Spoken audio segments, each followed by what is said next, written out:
Where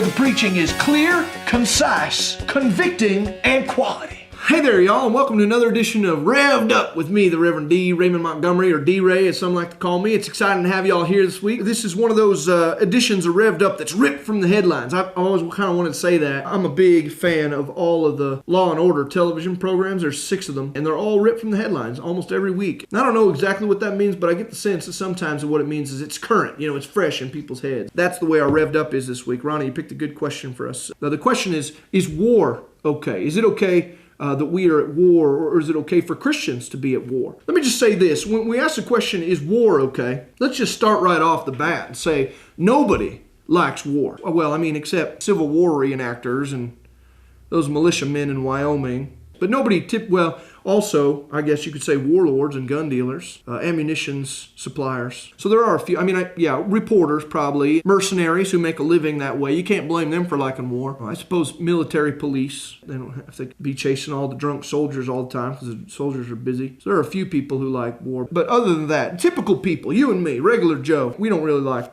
war. We're opposed to it. In fact, the good book encourages us as human beings. In almost every case, it encourages us to pursue peace one with another. But there are a few incidents where God encourages us as His people to destroy somebody else, utterly obliterate some other lives. And one of the things that we really hate about war is people are getting killed. But the fact of the matter is that even though people are getting killed in war, bottom line, those people were going to die anyway. Isn't it possible that the way they were going to die was actually much worse than the way they did die in war? Let me give you an example. These fellas in Pharaoh's army who were chasing Moses, those people all died from drowning. Red Sea closes up on them, dead. Now, those guys died a terrible death, but isn't it possible maybe they were going to die in a catastrophic house fire? Maybe they were going to get tied to the back of a camel and dragged through the desert. Maybe they're going to fall off a cliff onto a bunch of cactus or whatever. They may have actually, in some ways, been preserved or saved from a much more heinous end of their life. We have no way of knowing that because we have finite minds. We can't see everything the way that God does. It's entirely possible that He may have known that all those soldiers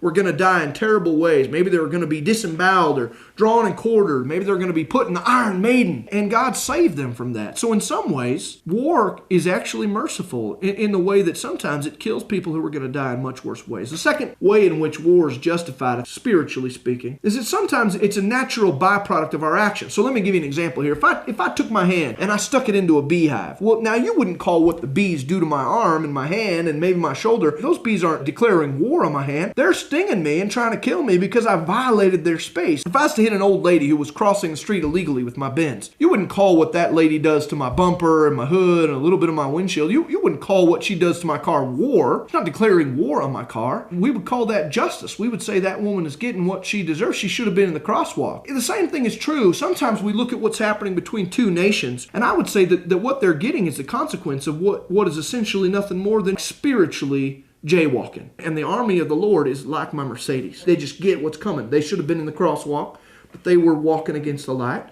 And they get crushed, kind of like she did, or theoretically. And the third way in which war happens and is acceptable is that sometimes just places where God has certain people that He just wants to see dead. You know, people that He does not want to live any longer. That makes perfect sense when you think about the fact that if God didn't want some of us to die, well, He would have made us all out of steel, or He would have given us the power of invisibility, or maybe He would have, kept us away from each other magically if He didn't want some of us to die. But He made us fragile and disposable because I think He knew in advance that there were going to be moments in history where He's going to want to get rid of a few of us. Maybe the more annoying ones or the ones who wouldn't shut up or whatever. And that was part of His plan all along. So where you're at home, at your computer or wherever else, I hope that you'll stop and just think about this. Is war okay for a Christian? Well, sometimes it is, particularly if the person deserves it, or if it's merciful to kill them, or if God simply wants them dead and He's made that clear. Then I think we have no choice. When I think about it, though, it's not really war that bothers me as much as battle. And the place where I find solace, though, and comfort is in this. The Bible says the battle